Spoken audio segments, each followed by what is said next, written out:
আসসালামু আলাইকুম বন্ধুরা।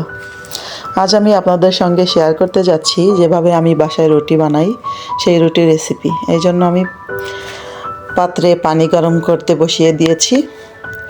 পানিটা যখন বলক এসে যাবে তখন আমি এই বলক আসা পানি দিয়ে ধীরে ধীরে পানি ঢেলে ঢেলে আমি আটাগুলি ময়ান দিয়ে নেব, ভালোভাবে মধে নেব আটা এই গরম পানি দিয়ে।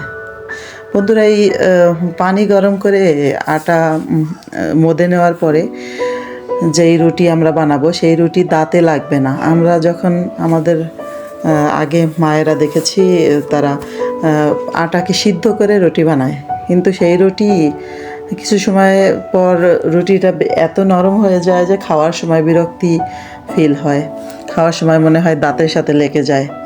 কিন্তু এইভাবে আপনারা বলক আসা পানি দিয়ে যদি আটা ময়ান করেন, তারপর আপনারা রুটি বানিয়ে দেখবেন, সেই রুটিটা খেতে বহুত ভালো লাগে, অনেক বেশি ভালো লাগে, মজা হয় অনেক বেশি এই রুটি। তো আপনারা ট্রাই করবেন রেসিপিটি।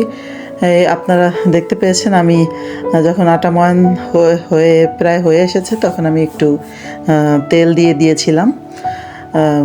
একটু তেল দিয়ে দেবেন, সয়াবিন তেল। এই জন্য আপনার তেল দিয়ে আটাটা ময়ান করলে একদম শেষে তেলটা দেবেন, তারপরে শেষে তেল দিয়ে আটাটা ময়ান করলে আপনার ওই আটার রুটি অনেক সময় পর্যন্ত নরম থাকবে। আর তারপর আমি একটা পেপার দিয়ে, র্যাপিং পেপার দিয়ে র্যাপ করে আটা 20-30 মিনিটের মতো রেস্টে রেখে দিয়েছিলাম। এখন আমি রুটি বানাতে চলে এসেছি, দেখতে পাচ্ছেন লেচি কেটে নিচ্ছি। এরপরে আমি একে একে রুটি বানানো শুরু করব। তো রুটি রাখার জন্য আমি এখানে দেখতে পাচ্ছেন অ্যালুমিনিয়াম পেপার বিছিয়ে নিয়েছি একটি সুতির কাপড়ের উপর। এর মধ্যে আমি রুটিগুলি রাখবো, কারণ এর মধ্যে রুটি রাখলে রুটি অনেক সময় পর্যন্ত নরম থাকে। প্রথম রুটিটা আমি বলে নিচ্ছি।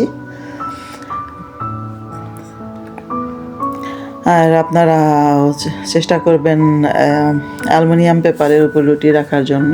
তো এই রুটিটা 2-3 দিন পর্যন্ত এরকম ভালো থাকে, নরম থাকে। 2 দিন পর্যন্ত, 2 দিন পরেও যদি আপনি রুটি খান দেখবেন রুটি নরম রয়েছে।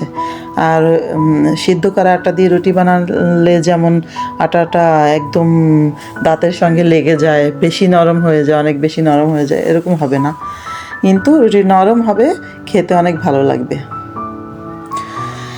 এভাবে আপনারা ট্রাই করবেন প্লিজ। এভাবে রুটি বানিয়ে খেয়ে দেখবেন একবার কেমন লাগে। আমার এই রেসিপিটি আপনারা বানিয়ে একবার ট্রাই করে দেখবেন। আর আপনারা আমার এই রুটি বানানোর রেসিপি আপনাদের যদি পছন্দ হয়, ভালো লাগে, তাহলে আমাকে সাবস্ক্রাইব করবেন।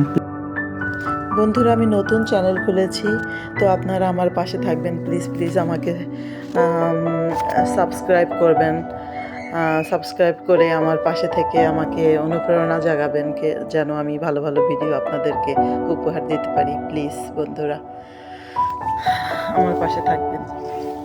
আর আমি চেষ্টা করব আপনাদেরকে ভালো ভালো ভিডিও দেওয়ার জন্য। আপনারা এই আমার যে রেসিপিটি রুটি বানানোর, এটা আপনারা ট্রাই করবেন প্লিজ।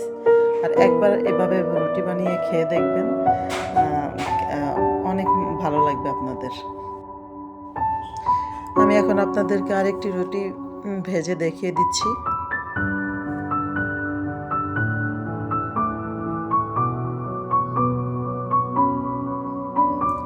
দেখেছেন কেমনভাবে রুটিগুলি ফুলছে?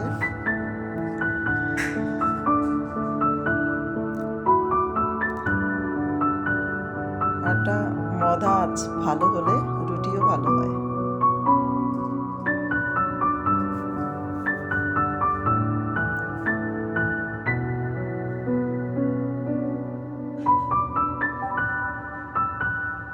ওকে বন্ধুরা, তো আপনারা ভালো থাকবেন, আমার জন্য দোয়া করবেন, আর আমার পাশে থাকবেন ইনশাআল্লাহ।